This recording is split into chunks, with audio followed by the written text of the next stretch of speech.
আজকে আমি আপনাদের ব্যাম্বু চিকেন বা কোরল চিকেন করে দেখাবো। আমরা তুলে আনছি, এবার ওটা দিয়ে চিকেনটা রান্না হবে। এই কোরল বা কোর যাই বলে থাকুন না কেন, এটার কিন্তু অনেক উপকারিতা রয়েছে। এর মধ্যে প্রচুর ভিটামিনস মিনারেলস প্রচুর রয়েছে। এটা দিয়ে চিকেন রান্না করলে খুবই সুস্বাদু খেতে তো হবেই, এবং এর পুষ্টিগুণও প্রচুর রয়েছে। তো আপনারা অবশ্যই ট্রাই করে দেখতেই পারেন, এটা স্বাস্থ্যকর। তো দেখুন, এটা কাটা হচ্ছে, গোড়া থেকে কেটে নেওয়া হচ্ছে।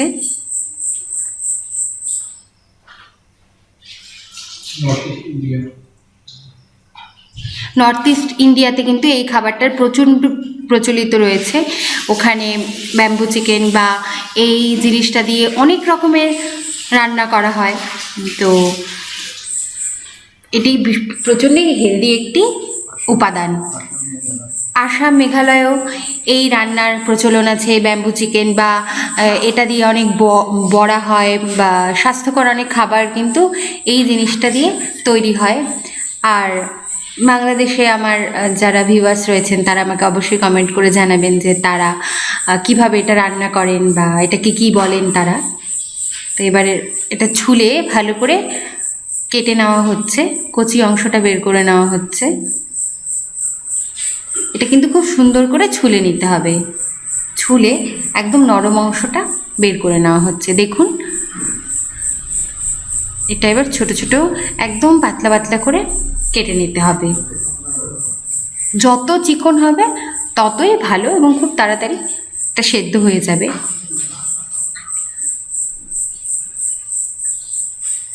দেখুন, এখানে স্লাইস করে নেওয়া হচ্ছে। এটা কিন্তু অবশ্যই সেদ্ধ করে নিতে হবে, অনেকক্ষণ সেদ্ধ করতে হবে। এটা গোল গোল করেও আপনারা কেটে দিতে পারেন। তো এখানে লম্বা করে দেওয়া হচ্ছে স্লাইস করে। এটা চিকেন ছাড়াও কিন্তু আপনারা মাটনের সাথে করতে পারেন অবশ্যই।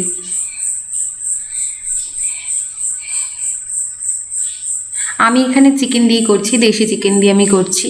আপনারা মাটন দিয়েও করতে পারেন, বা অন্য কোনো মাংস দিয়েও করতে পারেন। হাঁসের মাংসর সাথেও কিন্তু খুব ভালো যায় এটা।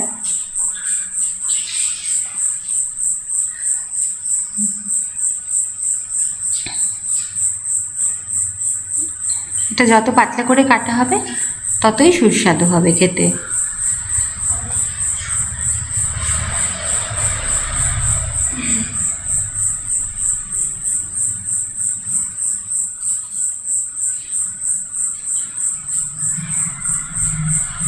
দেখুন, এখানে সরু সরু করে কেটে নেওয়া হচ্ছে।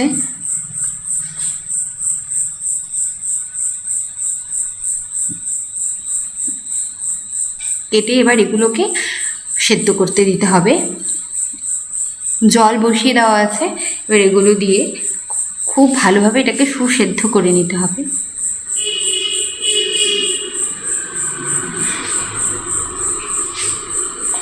এটা দিয়ে কিন্তু আচারও তৈরি করা হয়। এই কোরল বা বাঁশের আচার খেতেও কিন্তু ভীষণ ভালো লাগে।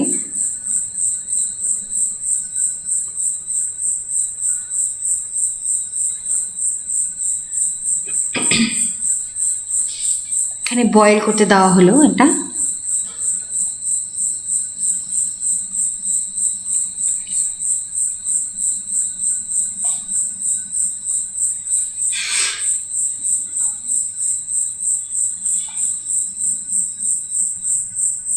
এর অনেক খাদ্যগুণ রয়েছে।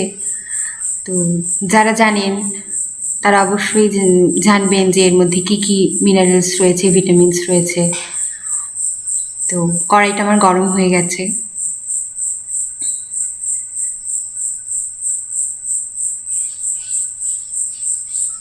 রান্নাটি আমার দাদা করছে। তো তেল দিয়ে দেওয়া হলো।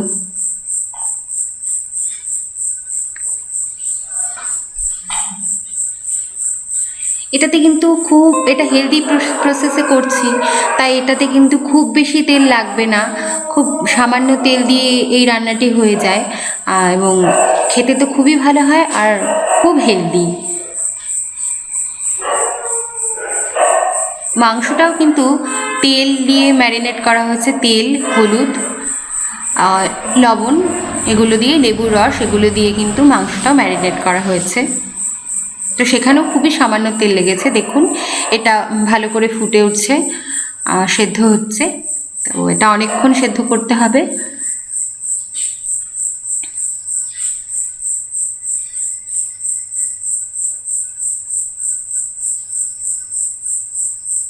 পাশাপাশি আমার তেলটাও গরম হচ্ছে।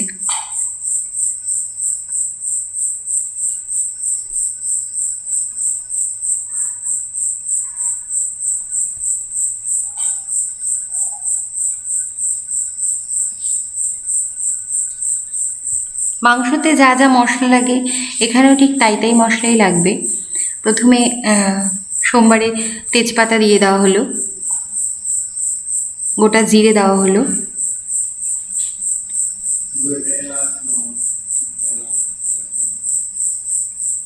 গরম মশলাও দেওয়া হয়েছে, 3টে এলাচ, 2টো দারচিনি দেওয়া হয়েছে।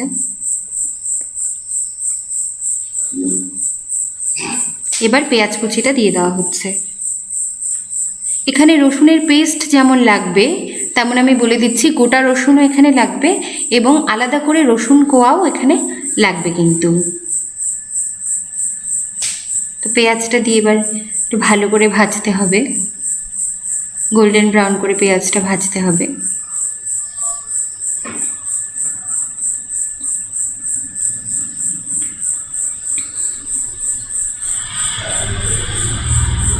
গোটা রসুনগুলো দিয়ে দিচ্ছে।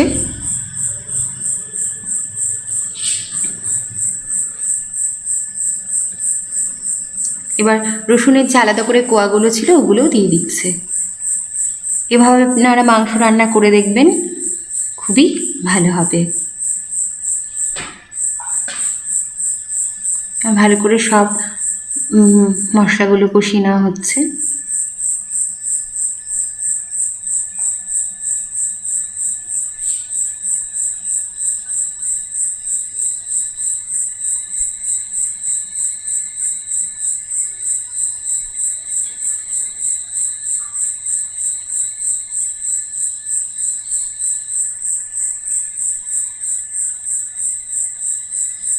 পাশাপাশি কোরলটাকেও দেখে নিচ্ছে যে কতটা সেদ্ধ হলো।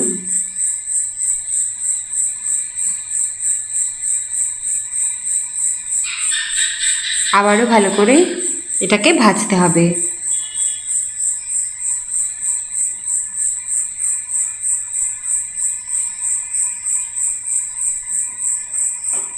এবার টমেটো দিয়ে দেওয়া হচ্ছে, এখানে 2টো টমেটো দেওয়া হয়েছে।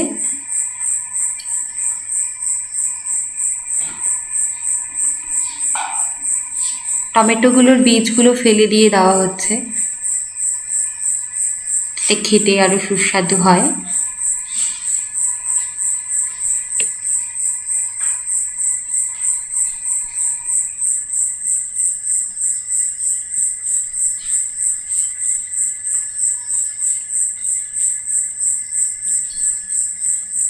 এই রান্নাটি একটু টক ঝাল খেতে হয়, অসাধারণ ভালো হয়।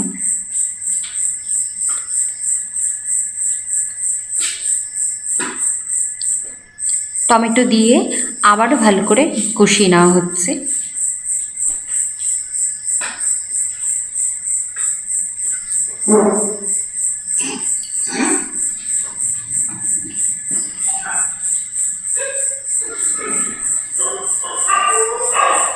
ভালো করে কষিয়ে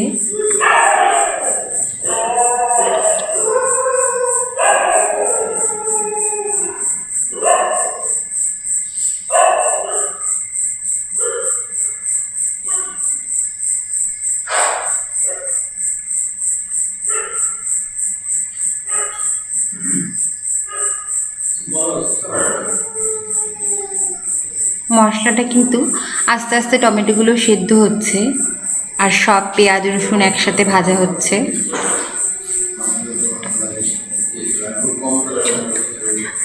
যত ভালো করে কষাবেন ততই কিন্তু রান্নাটি ভালো হবে। আবার একটু লেবুর রস দিয়ে দেওয়া হলো এই ম্যারিনেটেড চিকেনটার উপরে। এখানে হলুদ গুঁড়ো রয়েছে, সামান্য তেল রয়েছে, লবণ রয়েছে, এটা দিয়েই কিন্তু মাংসটা আমি ম্যারিনেট করেছি। এবার মাংসটা ঢেলে দেওয়া হচ্ছে, ভালো করে মাখিয়ে নিয়ে মাংসটা দিয়ে দেওয়া হচ্ছে।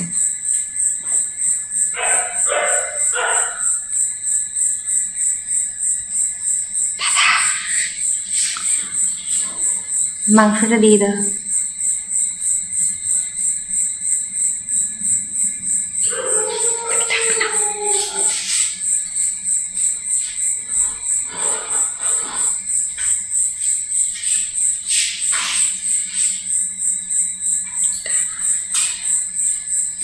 মাংস দিয়ে করে নিলাম। মাংসটা আবার সুন্দর করে একটু মাখিয়ে নেওয়া হচ্ছে, যেহেতু লেবুর রসটা এখন অ্যাড করা হলো তাই আবার ভালো করে মাখানো হচ্ছে। এখন মাংসটা দেওয়া হবে না, সমস্ত মশলাগুলো কষিয়ে মাংসটা দেওয়া হবে।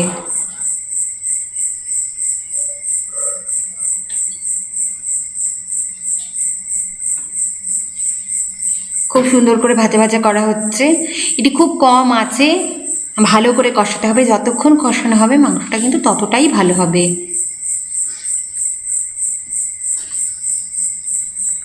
আবার সমস্ত মশলাগুলো একসাথে মিক্সড করে নিয়ে কষানো হচ্ছে।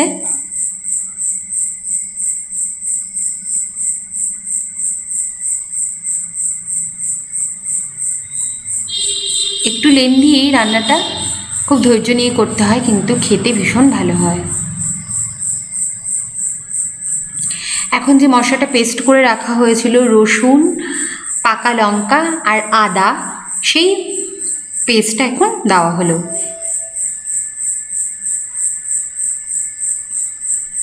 এবং কোরলটা আবার চেক করে নেওয়া হচ্ছে যে কতটা হলো। মাঝে মাঝে একটু নাড়িয়ে চাড়িয়ে দিতে হবে উল্টে পাল্টে, যাতে সবগুলো ভালো করে সেদ্ধ হয়।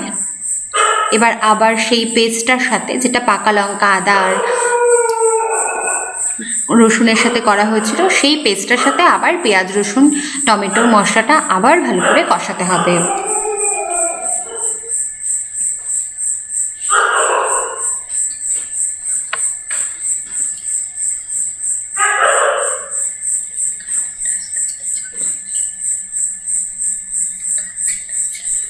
কালারটা আস্তে আস্তে সুন্দর করে চেঞ্জ হচ্ছে।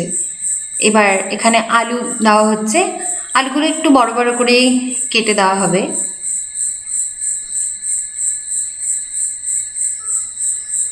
তো এখানে কিন্তু আলুগুলো ভেজে না দিলেও চলবে, কারণ এটা মাংসর সাথেই আলুটা ভালো করে কষানো হবে। এখানে আমি 3টে বড় সাইজের আলু দিয়েছি।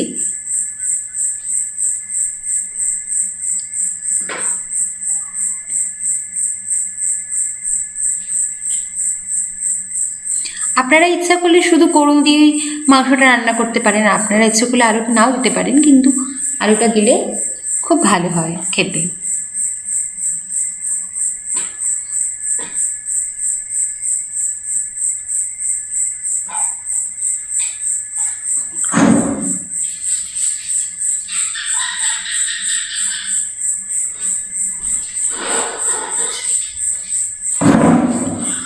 এখন লবণ দিয়ে দিলাম,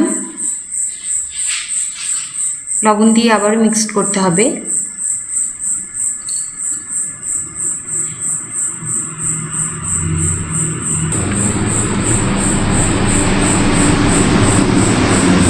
লবণ দিয়ে আবারও ভালো করে মিক্স করতে হবে। এখানে কিন্তু হলুদ গুঁড়ো ছাড়া অন্য কোনো গুঁড়ো মশলা অ্যাড হবে না।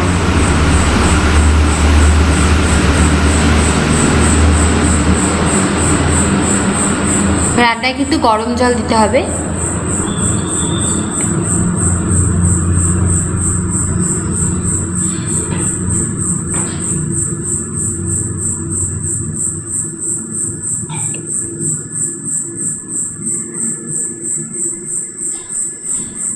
এটা ম্যারিনেট করা মাংসের জলটা, সেটা দিয়ে আবার কষানো হবে। যে জলটা বেরিয়েছিল সেটা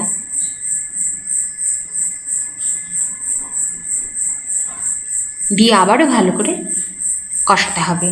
দেখুন আস্তে আস্তে রঙটা খুব সুন্দর হয়ে যাচ্ছে। এখানে কিন্তু আমি কোনো লঙ্কার গুঁড়ো ইউজ করা হয়নি, এখানে শুধু টমেটো আর পাকা লঙ্কার থেকে এই কালারটা আসছে, আর খুব কষানোর থেকে এই রঙটা কিন্তু চলে আসছে।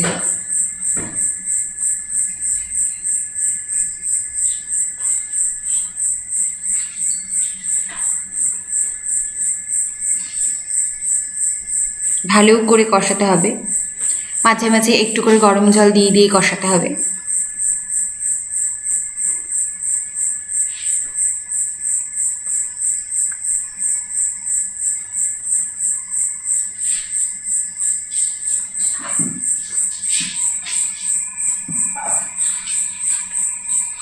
এবার হলুদ গুঁড়োটা অ্যাড করে দেওয়া হলো।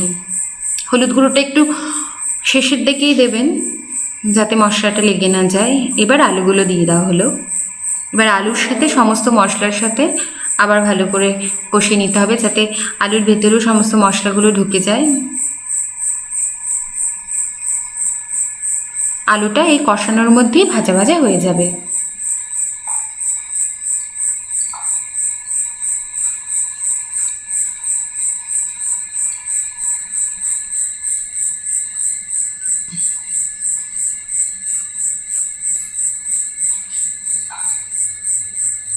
দিয়ে আবারও ভালো করে মিক্স করতে হবে। দেখুন ভালো করে মশলাটা কষে গেছে। এখন ম্যারিনেটেড চিকেনটা দিয়ে দেওয়া হচ্ছে।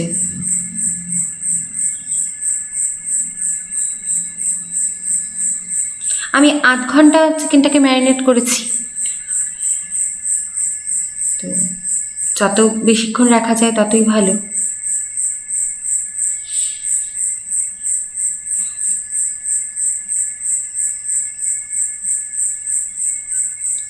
চিকেনটা দিয়ে এবারে খুব ভালো করে কষাতে হবে। কষাতে কষাতেই চিকেনটা ভালো করে সেদ্ধ হয়ে যাবে।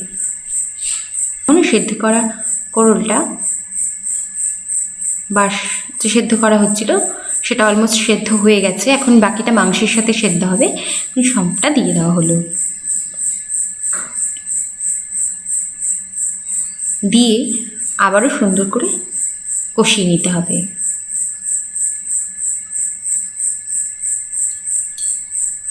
দেখুন 10 মিনিট ধরে কষিয়ে নেওয়ার পর খুব সুন্দরভাবে এটা সেদ্ধ হয়ে গেছে এবং একটু গরম জল দিয়ে এটাকে আবার চাপা দিয়ে দেওয়া হয়েছিল। চাপাটা খোলার পর দেখুন খুব সুন্দর একটা রং এসেছে এবং একটু ঝোলঝোল হয়েছে।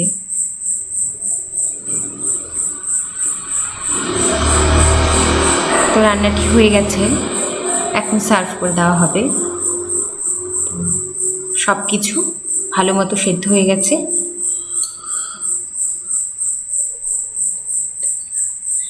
আপনারা অবশ্যই ট্রাই করবেন এবং আমাকে জানাবেন কেমন লাগলো আপনাদের এটা খেয়ে। আশা করি ভালো লাগবে। তো ভালো লাগলে কিন্তু আমাকে অবশ্যই জানাবেন।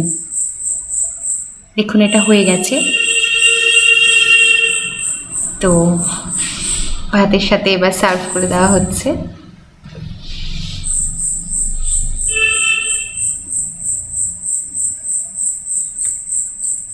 গরম ভাতের সাথে খেতে খুবই ভালো লাগে। নমস্কার।